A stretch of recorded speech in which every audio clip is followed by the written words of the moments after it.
and welcome to the Free Cheese, episode 544. I am your Joe Dix, joined by Matt Sellner. Hello. The Free Cheese is a weekly video game podcast about video games brought to you once a week by thefreecheese.com. This week, Super Mario Galaxy 2 will not join the list because it's one of our Wii Sports Killers. More on that later.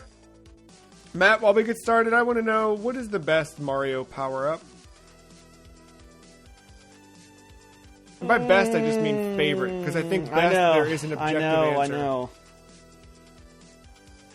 My gut goes with the, I don't know what it is called, but when you get the cape, I guess the little feather, in Super Mario World, that certainly breaks some levels in that game. Going,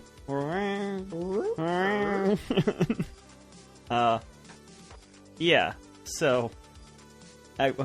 that one. That's the classic. That's the go-to in that game. So I'm going to say that one, I guess. I want the frog to come back. I love the frog from Mario 3, and we've not seen it since. I feel like a 3D Mario with a frog costume would be fun. I guess we did have in Odyssey, there was a point where you could throw a hat at a frog. Not the same. Something about the little green pajama bottoms looking thing. Something special, and it certainly is not in Super Mario Galaxy 2. Super Mario Galaxy 2, developed by Nintendo, published by Nintendo, I guess specifically developed by Nintendo EAD in Tokyo. Released for the Nintendo Wii in North America, May 23rd, 2010. Matt, the back of the box reads as follows. Mario and Yoshi blast off into a new galactic adventure. Play with a friend. Play cooperatively in Co-Star mode. Cloud Mario. Rock Mario. Blimp Yoshi. Dash Yoshi. That's it. We're back. We just had this a couple weeks back with a... I can't remember which game it was now. And but you even referenced it in the episode. Wait till we get to Mario. Yeah. What episode was that? It was a translation. Was it the Guardian Legend? Because it was never came stateside, but it, for whatever reason, had an English translation. It was Ring Fit Adventure. Oh, when I was looking at that. Because I was thinking of the modern day Nintendo stuff where they just have they have to have English, French, and Spanish. So they just put 3 words in a section and translate it, and that's it. So yeah, we have yet another one with Super Mario Galaxy 2. A boring, uneventful back of the box. You do get some pretty pictures, though. You get a little sneak peek at some of these new power-ups. Or I guess not even a sneak peek. It's all of the new power-ups added to this game are represented here in the back of the cover.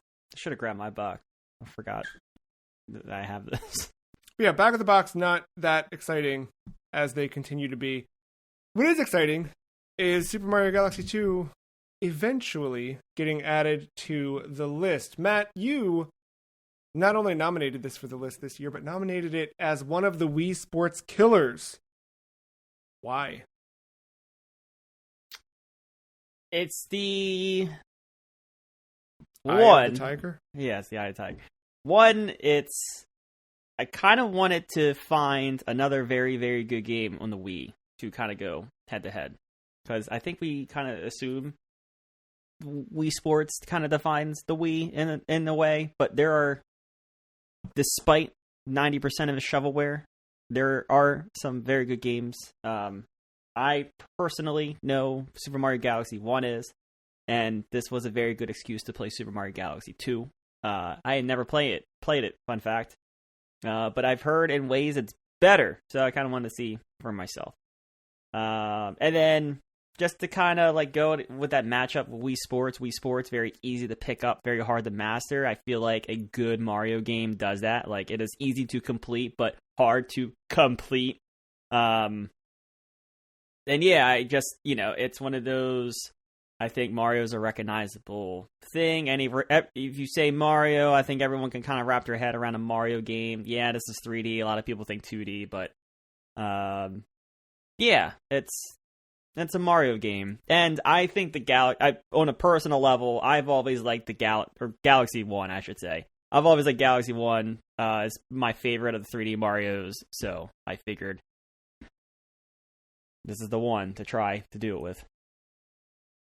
Yeah, and you kind of mentioned it back when we were revealing amongst ourselves what plans we had, but just that idea of, I think, accessibility. Like, if you're really going to challenge Wii Sports, it needs to be something that can be played by anybody. And I think, I mean, you just kind of mentioned that, but that idea that, like, the co-op mode on the back of the box is a little generous. I mean, it's letting somebody else point a remote at the screen and shoot star bits. It's slightly better than Tails and Sonic. At least Tails and Sonic, you can move a character on the screen. This is just a little star icon that you point at things. But aside from that, the game itself is generally pretty accessible. It does get challenging, but it never gets impossible until you start doing some of the, like, actual challenge mode stuff. But if you're just kind of sticking to the core missions, so to speak, or just getting one star after the other, moving through each galaxy, it's not impossible. But at the same time, it provides enough challenge to keep you chasing things. And it's got playable Luigi. Early on. Yeah, exactly. You don't need to get all 120 stars to play as the I man did, in though. green. I did, though. Oh, in the first one? Mm-hmm. I can't remember if I did and was disappointed, or if I knew that he was there. Probably did, was just disappointed when you just started replaying the game as Luigi, and you're like, all right, this is it. I'm not doing this again. I feel like I might have been chasing it, and then a friend did it before me and told me, like, no, it's just literally the same game, but with Luigi. And I was like, I'm not getting these last 3 stars just to, yeah. But yeah, you can do that now here. And they've added Yoshi. That was the other big addition to this game, where, maybe we didn't get as many new Mario suits in Super Mario Galaxy 2. We did add playable Yoshi, and Yoshi has his own kind of gameplay elements. We'll kind of jump in and we'll talk a bit about Yoshi and the new suits and new items, things like that.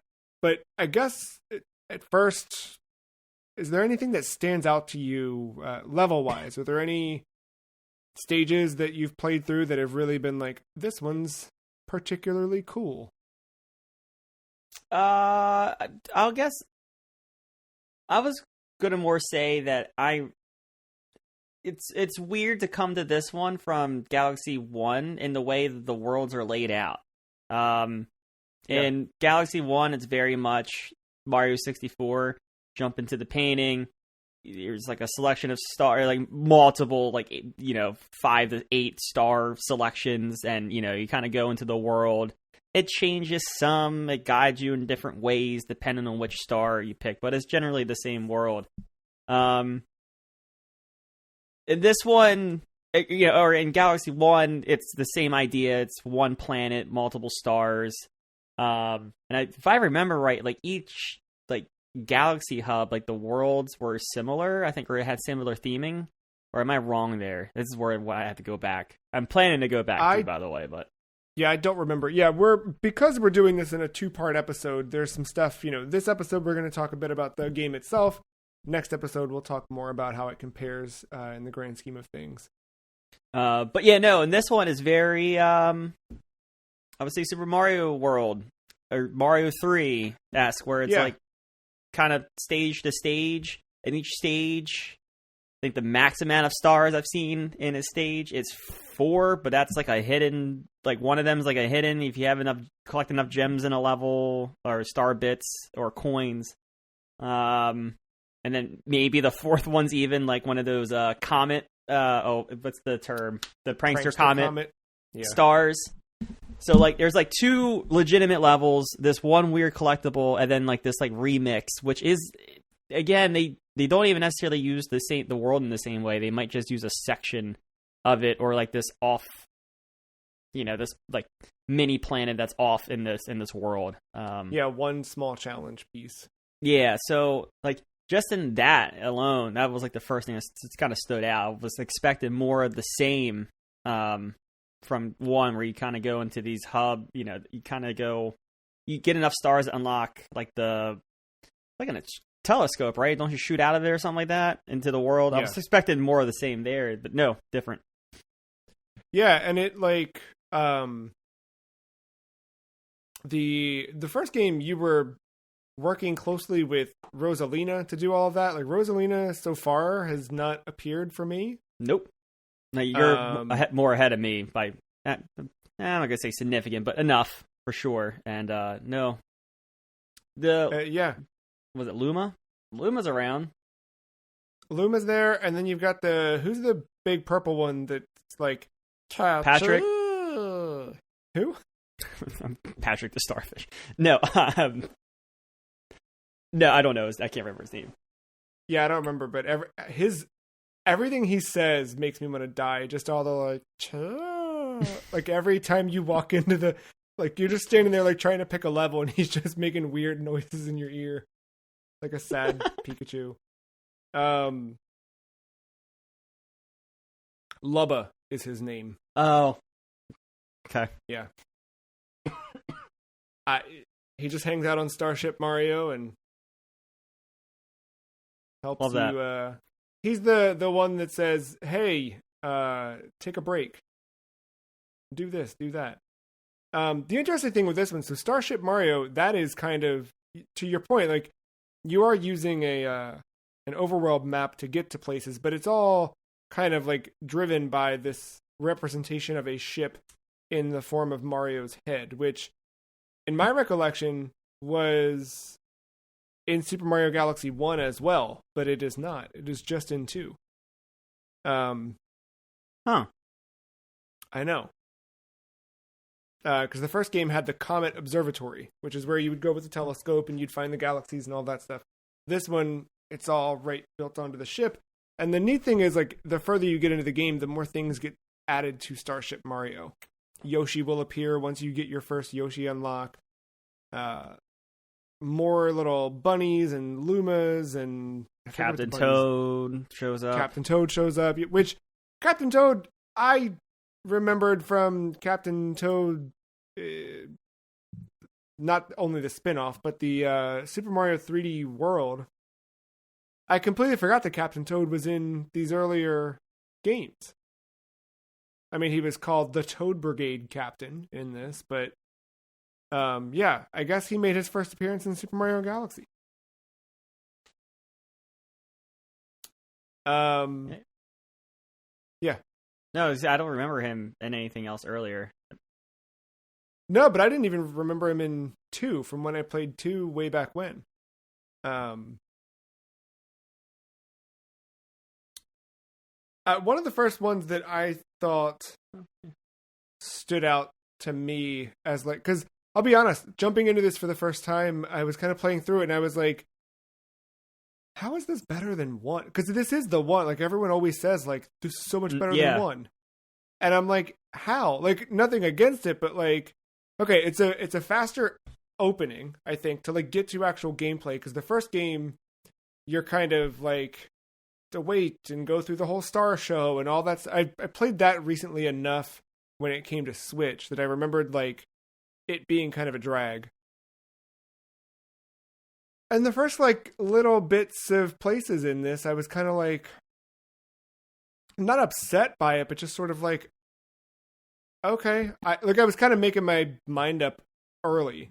And the first one I got to that was like, oh, it was in World 2, the Hightail Falls Galaxy, where you play, not play it with Yoshi the first time, but it's the first time you get the Dash Pepper.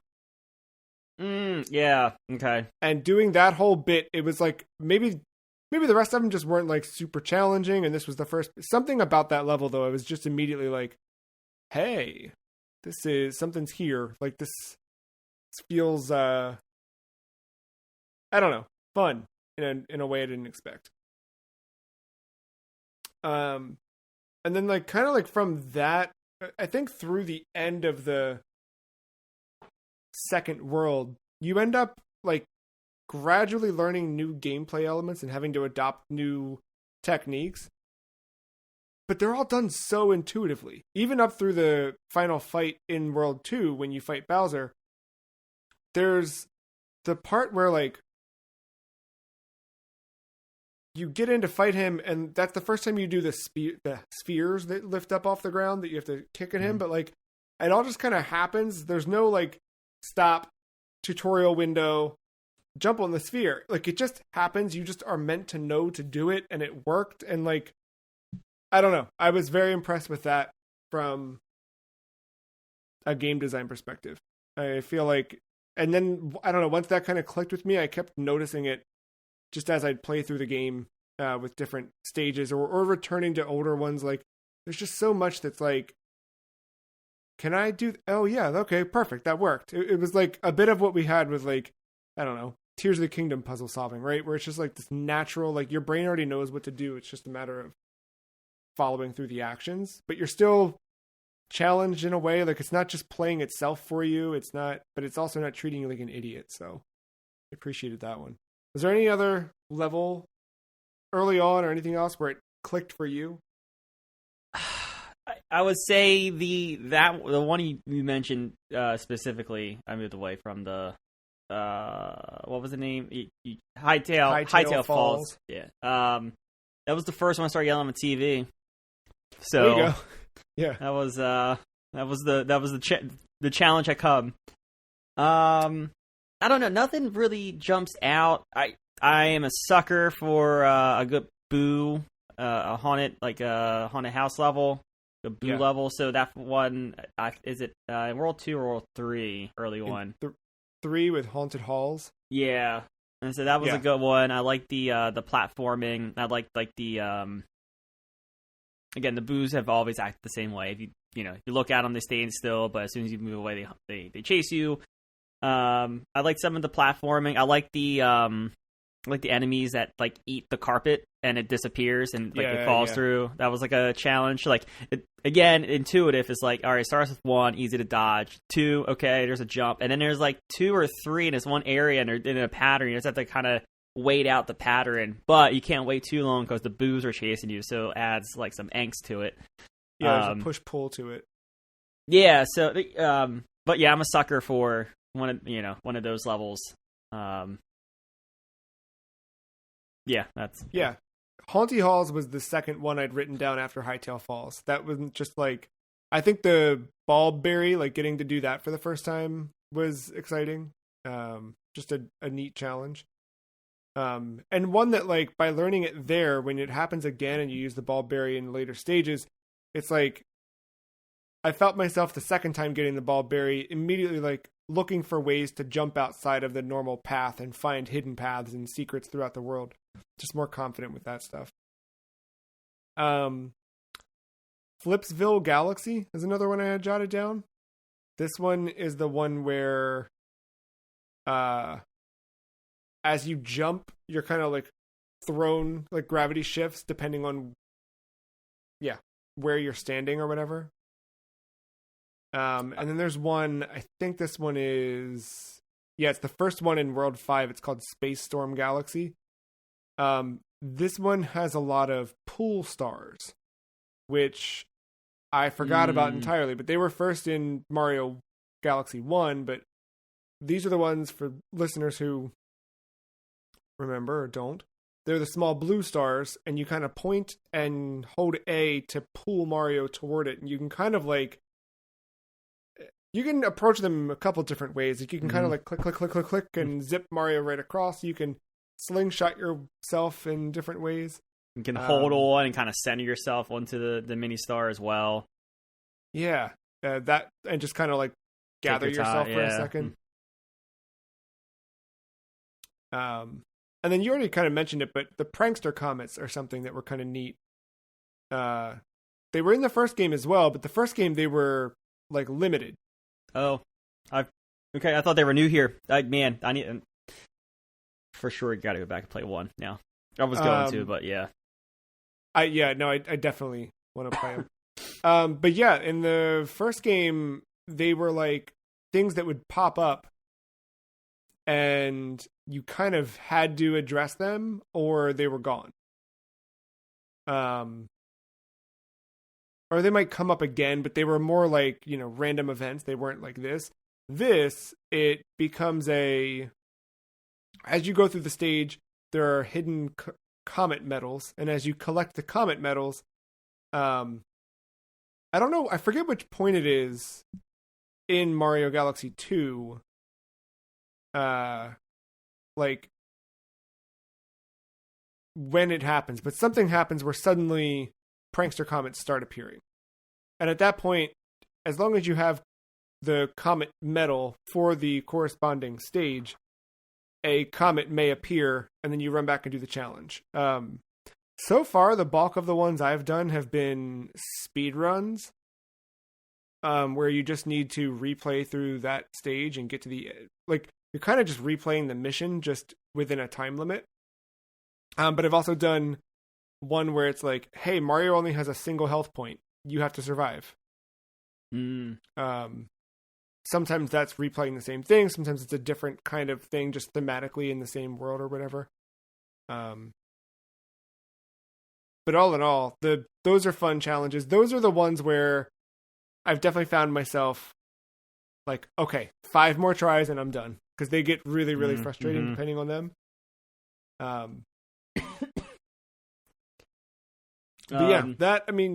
sorry. No, you said it. Like, there's definitely like some of the challenge levels in like that world, or more so that level.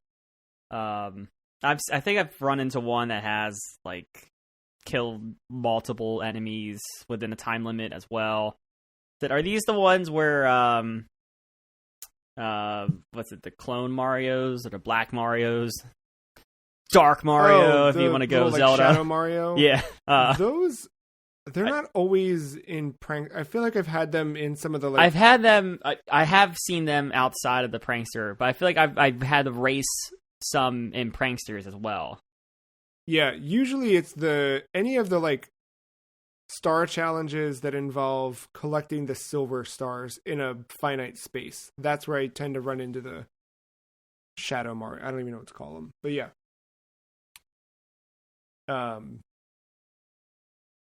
Any of that stuff's usually pretty fun too. Any of the stages where it's like, hey, there's 5 silver star pieces, collect them to make the gold star. Like, usually the path to get there, it feels like collecting Skate and Tony Hawk or something like that, where it's like, yeah, there's an optimal path, and then there's the one that I end up taking.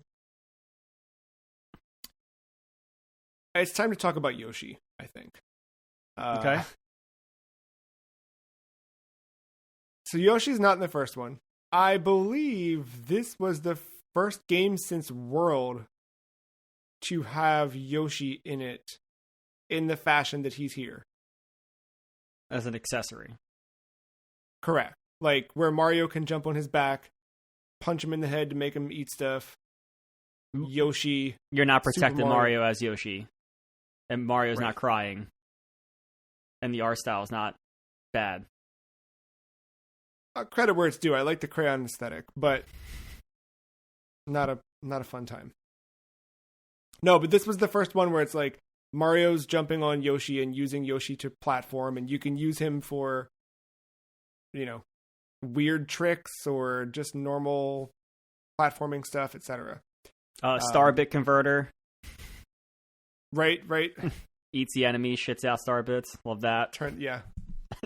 The thing with okay, so the one problem I have with Yoshi, and this is where I sort of started to, I don't know, I just had to get over it and embrace the fact that this is a Nintendo Wii video game, but up until then, I was doing okay at ignoring Starbit collection. Because I don't know if you are familiar with playing Wii games or if you frequent them, but you do have to like point the Wii remote at the TV. Like it takes some interaction and some level of, you know, ensuring that the sensor bar is in the right spot and you're doing the right thing. And like, it had been a bit since I'd done that. I think last time I played anything intently on the Wii was going through the Metroid Prime trilogy a couple years back. And yeah, you forget how specific. And it all came flooding back to me where I remembered like years back playing it. And usually, if you recall, my time with Metroid Prime typically happened for some reason in winter. I don't know why, but it was like, and this is back when we did the podcast differently. So maybe it was just like the rush of getting through all of the end of the year stuff and the Game of the Year awards and all those things. And then I reached a point where I was like, I just want to play something. And I'd go back to Metroid Prime. But I remember those in the winter, just cuddled up on the couch with the dogs and just like having the worst time trying to point Samus's arm cannon. And it all came flooding back now, trying to collect star bits. And then I was like, you know what? I don't need them, or I can just run over them as Mario. Till you get to Yoshi. So Yoshi, the only way, and then this made me realize, because everyone was upset that this never got ported to Switch. Well, now I know why. Because on Switch, they needed to make sure that they could do all of the control schemes available, like on a Switch, that you can do motion, you can do just standard control. And there wasn't an easy way to do Yoshi on the Switch without motion. So you can't bring that game over. I mean, you can, but it would take a lot more effort to reprogram, right? But yeah, so you have to point in order to aim Yoshi's tongue and then pull the trigger to actually go up, whatever you want to go up. Is that the appropriate Yoshi verb? Go up? Probably. And then they've added 3 power-ups for Yoshi in the game. So the Dash Pepper, the Blimp Fruit, and the Bulb Berry. Which we kind of talked a little bit about the Bulb Berry and the Dash Pepper, but to go a little bit more deep into them, Dash Pepper just sort of sets Yoshi on fire, and he just takes off sprinting. It's kind of like an auto run at a very high speed, and you just are in control of the direction in which you're running. This also allows Yoshi to run across water. So I forget the name of the stage now. I didn't write it down, but there's one stage later on that there's some stages where I like, while I'm playing it, I'm actively thinking, I hate this stage and I don't like do it. But by the time I get through it, I'm like, oh, that was pretty good. So this one was like a water stage where you had to run and collect the silver stars throughout the stage. I think like the final star, well, it doesn't have to be the final, you can get them in any order, but one of the ones, there's like a little like tower thing on a ball in the water, and you have to like stand on it enough to make it rotate forward so you can stand on top and do a high jump and grab the star piece. Whatever that one is, like that one, like being able to run on water and zip around that area is pretty fun. The Bulb Berry we talked about before, but that one, Yoshi starts glowing, and he sort of has this like radial effect of glowing that lights up invisible platforms outside of the main walkway, but that radius around him slowly shrinks until it eventually disappears. And if you're standing on a platform that was only illuminated by the Bulb Berry and the Bulb Berry runs out, you fall down into the black hole. And then the Blimp Fruit, where Yoshi becomes a bright sky blue colored ball of air and just starts floating straight up. And you kind of are along for the ride. That one, I feel like I haven't had many. I don't think I've seen it in my playthrough yet, to be fair. Oh, yeah. It's the only times I've seen it, it's been like you kind of use it to float up a thing. Like there's not been a whole stage where, that's a lie. There was one I had where it was kind of like a section where you had to make sure you were timing, you know, where you were moving with the bulb, or I'm sorry, the blimp, like to the next blimp fruit. But yeah. Overall, though, what do you think Yoshi adds to the game? I like it. It adds another. Obviously, it adds another dimension. But like, he just plays differently enough where, you know, you've kind of you may have seen the stretch of what they could do with worlds and galaxies and platforming with traditional Mario, where it throws a wrinkle and a change of pace to the game, so that way you're not just playing Galaxy 1 but with new levels. Which, I mean, this was originally supposed to be a DLC. It just it expanded out. Was it? I did not know that. Yes. Huh. Was that in like an Iwata Asks thing? I have no idea, but I found it in a Wikipedia source. Yeah. And it's the reason why I think I threw another game on my list. So yeah, either it just throws a wrinkle as a change of pace. It's not just Mario again, or new stages with Mario again. And I like playing as him. The only thing that's frustrating, but that's just Yoshi in general, is like when you get hit, he runs away and sometimes dies. But Yoshi's so frequently found in the levels where you need him, it's like not the end of the world. When you clearly need Yoshi because you see like the nest there. And yeah, if you already have Yoshi, like the egg's not there, but you clearly can see like, all right, well, if somehow I made it here without Yoshi, I need him now. Yeah, No, but I like it. I like his eating. I like the tongue mechanic. Some of it revolving climbing and stuff like that.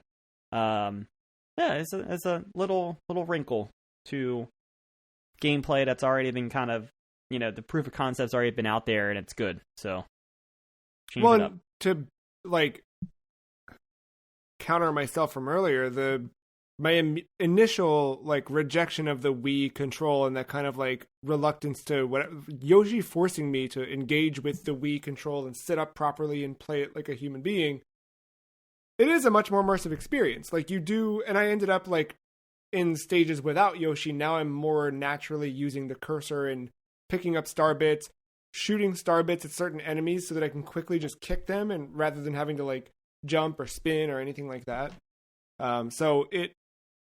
I think it's effective at just adding another layer to the gameplay. The game adds 2 new suits, which you can see right on the back of the box, but Cloud Mario and Rock Mario. Do you have a favorite of the Marios, Matt? Are those 2? Yeah. Probably Cloud, because I control it easier. Yeah, the rock is fun, but you can't stop your roll. No, yeah, you go until you're done. That's the problem. Yeah. I mean, it's cool we run over stuff, but yeah, you might run over the end of a stage and go into the black hole. Yeah. And then Cloud Mario is fine, but you only have 3. I know. 3 clouds. That's it. Gotta re-suit up.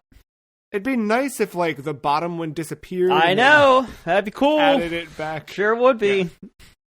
Yeah. That's why I asked. I was like, oh, are these 2? Cloud? Yeah. The interesting thing, though, like, I think maybe I'm wrong. So, no. Not all of. Most of the power-ups, including, like, the returning stuff, like the Fire Flower,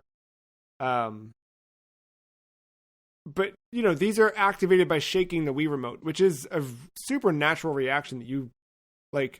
Yes. I don't know. Yes. You get used to it very quickly, how easy it is to just sort of, like, flick your wrist and then you're doing whatever thing Mario's meant to be doing. Returning suits for this one, returning power-ups, it was the Fire Flower, the Bee Mushroom, the Boo Mushroom, and the Spring Mushroom. Where do you fall on B? That's fine. Makes for interesting platforming levels.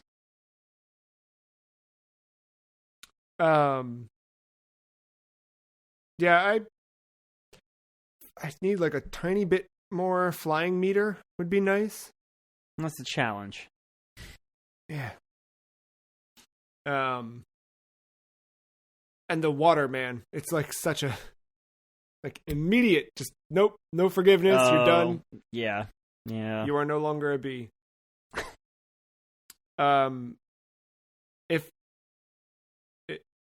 so far, I've had the Boo Mushroom and I've had the Spring Mushroom, but both only once. And I don't know that I haven't they seen appear. either of them yet. So they were both in Mario Galaxy, but I don't know. I feel like B I've had a few stages of. Fire Flower, I've really only seen Fire Flower with some of the like mini like challenges, like little special stage stuff.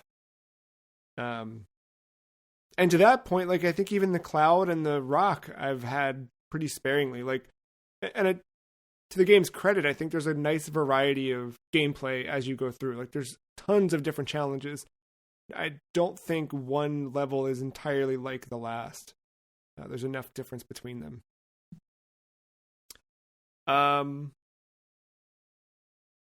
They also added something called the spin drill. So that one's pretty fun. Yes. It's just a little drill that Mario holds above his head. You shake the Wii remote and he goes directly through the ground he's standing on.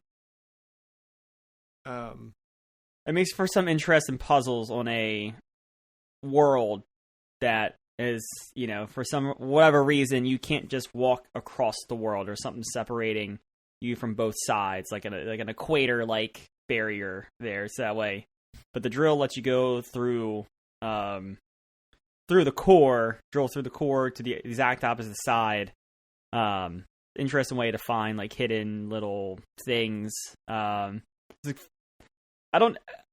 feel like I think it was a comet that I ran into, but there was that one boss that used it that you had to hit like the legs to knock it off balance, or you hit the legs, it bounced back so you could take out enemies, and then eventually it would flip itself like upside down so that way you could drill through and hit the star. I thought that was I thought that was a neat boss fight. I think that's one of the ones I think you have to do it in one hit. That's why I'm thinking of it. Playing it twice.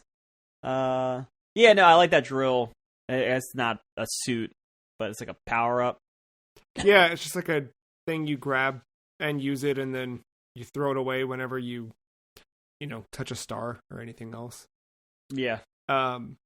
Swimming is another thing in these games that's pretty cool. Like, it's not perfect. It's a lot to get used to when you first like jump into the water, but I find that like grabbing a shell and shaking the Wii just to like swim and kind of like easily guide is really nice. But conversely, I think the first level where you really get introduced to water, you were also introduced to ice.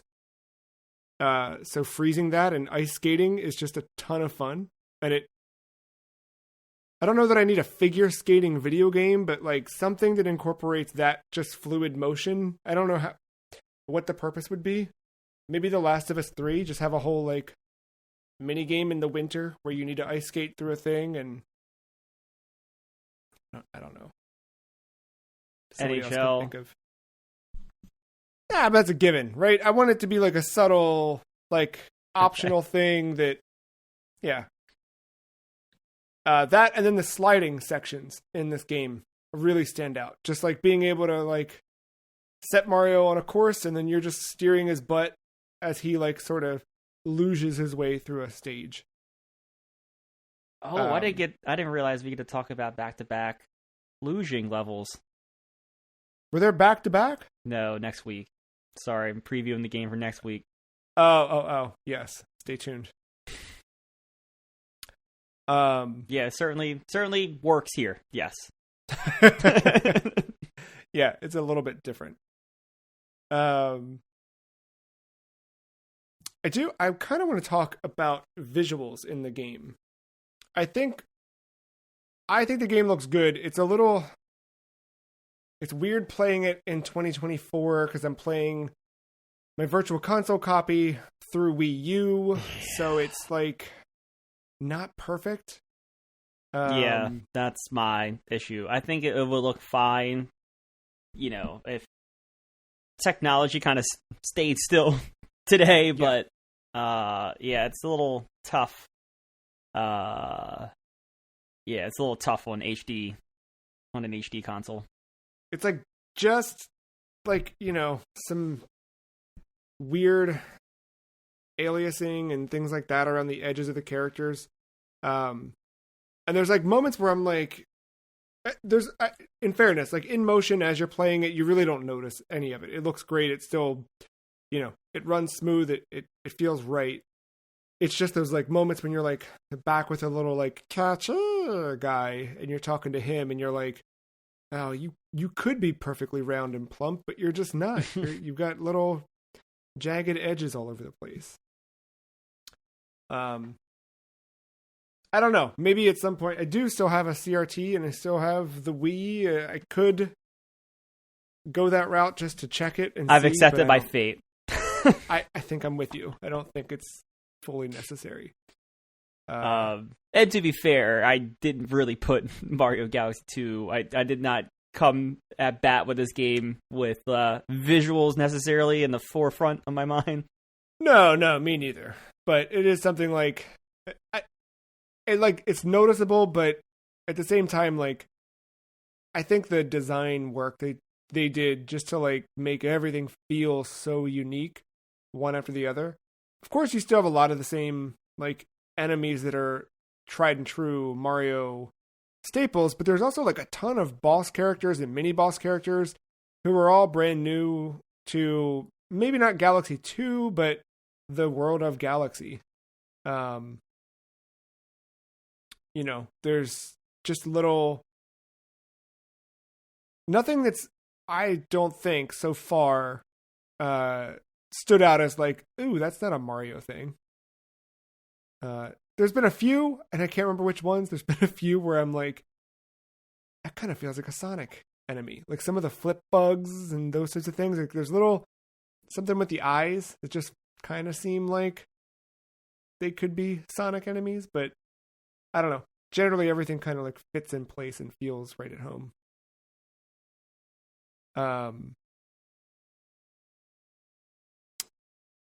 And then you brought up the map before, but I wanted to just kind of note, the map design, like the ease in which you can zip around, whether you just kind of point and click on a galaxy you'd like to go to, use the analog stick to move yourself around. Like you kind of have options. And there's a nice zoom out button as well that lets you go between worlds. That way you're not going, you got a prankster comment all the way back in World 1 and you're in World 5. You can easily pull back, select World 1. You don't have to scroll all the way back. Yeah, you can certainly do that if you wanted to. Yeah, I've done it, but you don't have to. And there's also, at some point, you get a little board that appears to the left of the, like, steering wheel of the ship, and you can view every stage you've unlocked so far and the progress in which you've made. I thought that was a nice change to your point from earlier. Like it's kind of a throwback to the old Super Mario World, Super Mario 3 days of like having an overworld, selecting from it and choosing what you want to do. I don't know if it ends up doing it, but like it doesn't like run any of those there's like no hidden exits or anything though that you found, right? The only hidden thing I've had so far is one level I found a hidden star, but not necessarily a hidden exit. And then I've had, the only other thing I've done is unlock the like secondary or like weird paths by beating the Star Luma. Yeah. Which I know that was in Galaxy 1, but that's one of my favorite mechanics in this game. Just shooting and blasting this idiot in the face with little star bits to beat him until he blows up. That's a great mechanic. I'm just happy they know how to accelerate the eating rate. Yes. Yeah, that's a nice. Otherwise, you'd be sitting there for 15 minutes as you pour 1,200 star bits into one of their mouths. Finally, last thing I had written down was just the overall music in the game. There's this like very grand orchestral theme to the whole like presentation of the music here. Like, and maybe it's not, I don't know, it's not the first game console that Nintendo had that could support, CD audio, but I guess GameCube, they did have less capacity for this stuff in a way, right?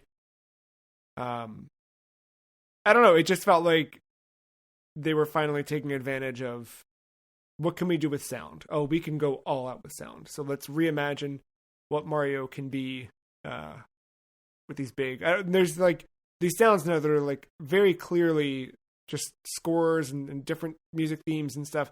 Very clearly and definitive Galaxy.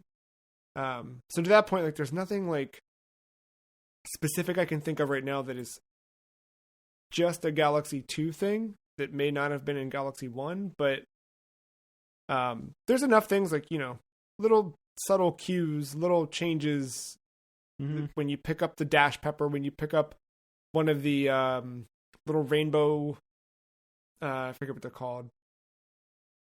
It's not a rainbow star, but it's the kind of like the which one? I was gonna say the music notes. Well, yeah, it's that. But what triggers those? What's the little item you pick up? Ooh. I don't remember. It's saying Rainbow Star. I just don't remember it being. No, that's for Rainbow Mario. Yeah, no, that's not it. I can't remember. I can't remember. Oh, it's just a coin. That's what it is. It's the big question mark coin you interact with. And those become the... Yeah. Sorry. All good. I forgot Foolish. But yeah, all that stuff, you know, there's always just like a nice lightness to it. But I felt like this game, that lightness felt thick. That makes sense. Sure. Time to bring back custom podcast titles.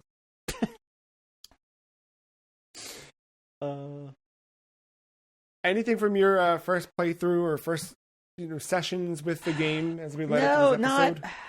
Not really that we haven't really just kind of touched on already. You know, part of it is I do need to go back and touch some of the other just 3D Mario games to see what really separates Galaxy from, you know, 64, Sunshine, Galaxy 1, besides just like the Galaxy aesthetic, and the way it plays with gravity and stuff like that. But I mean, it's a very sound platformer, with interesting mechanics and so much variety to keep the, you know, the main objective of just you're probably moving, jumping, navigating through a level to get to the end point, you know, 80% of the time, but it's done in so many different ways. And, you know, you can say this about kind of any Mario game to an extent, but I don't know. I've always liked Galaxy for the way it plays, with the gravity. I like those little, I like the worlds that mess with different planets within the world where you're kind of constantly jumping from one to the next. I really like the ones that like the little small, like I don't know, like basketball size compared to some of the other planets, but like you can jump and hit the gravity pull to the next planet, so you transition and you're like platforming between those. It's just stuff that I think is only possible in a quote Galaxy game that you won't see without like a special level or anything else in another 3D Mario game. Yeah, a lot of that inverted stuff is unique to this, but it's like, I don't know, it's gameplay you don't see anywhere else. Not even just not in a Mario game, but not in any game. Like it. When you said Sonic, you know, a Sonic boss, I was like, you know, in a post Frontiers world, maybe it's time to take Sonic to space and do some of this stuff. If you want to hear about Sonic in space, just hang on this call after we're done recording. But yeah, no, I mean, I'm surprised that there haven't been more 3D platformers that played with stuff the way that Galaxy and Galaxy 2 specifically play with stuff. The thing I always remember about Galaxy 2, and I'm sure I'll bring this up next episode too, but I missed this at launch. It came out, and by the time it came out, because it came out in 2010, so we are 2 years out from the Wii U, but we are 4 years from the launch of the Wii. And it's, at this point, like, personally at this point, I was eyeing the PS3 because it was starting to become more affordable and it was starting to build quite a library. I'd already owned a 360 and everything I was doing was on 360 because what was on Wii was not for me. There was just not a ton to really play at that point. It was the Nintendo machine at that point. But even that, I had like gotten to a point where I was skipping major Nintendo releases because it was just kind of like, well, I know what that is. Like, again, to Galaxy 2's detriment, it was more Galaxy. So I skipped it initially.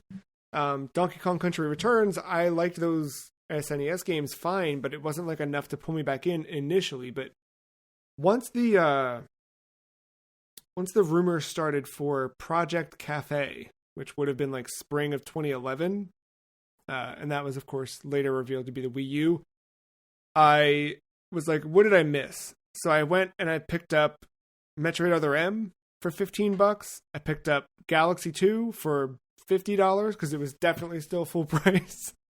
But I'd also I played Mario Galaxy 2 and then I was like, right, this Wii is awesome. There's so much stuff here. And I started going through Virtual Console, and I'd never played A Link to the Past. I'd never played the original Legend of Zelda. So I did both of those. I started buying random Genesis titles and things like that I'd never played, and just really starting to experience more of the Wii in the back half of its life.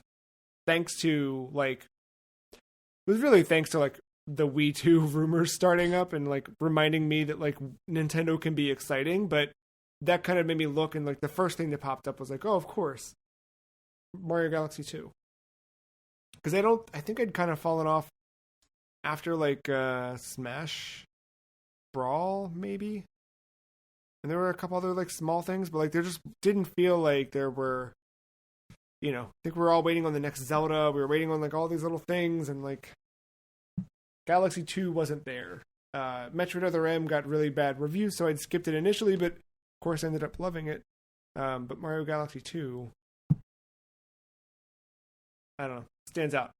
And it was the one that when they dropped it on Virtual Console and Wii U, I bought it that first day right away, and started playing it there.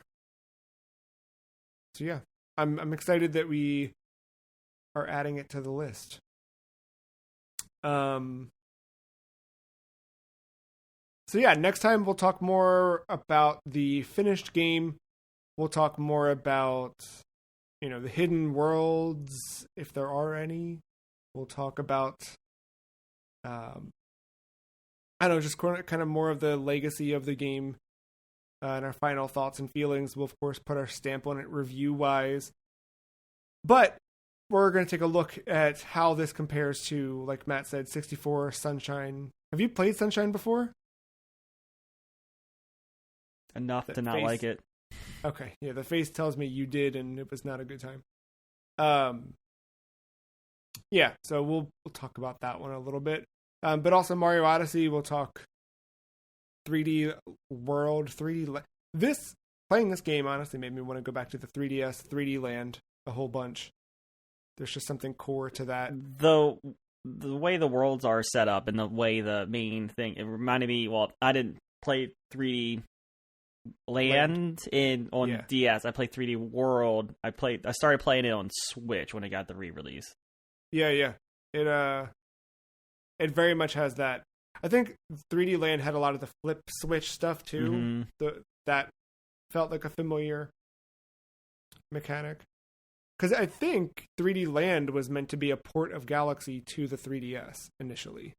And then they were like, no, let's not do that. So there's some crossover there.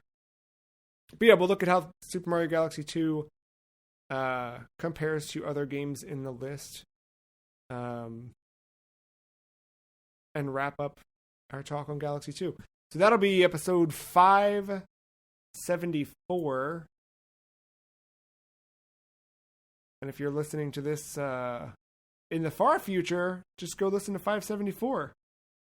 If you're not, then come back in 7 months. And we'll see you then to talk about the rest of Super Mario Galaxy 2 Until then, though, we've got quite the next few weeks ahead of us. Of course, all of our upcoming schedule is on thefreecheese.com in the sidebar.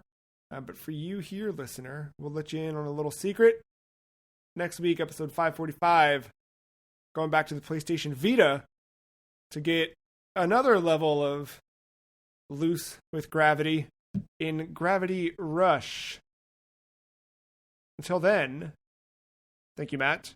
Thank you, listener, for listening. Bye.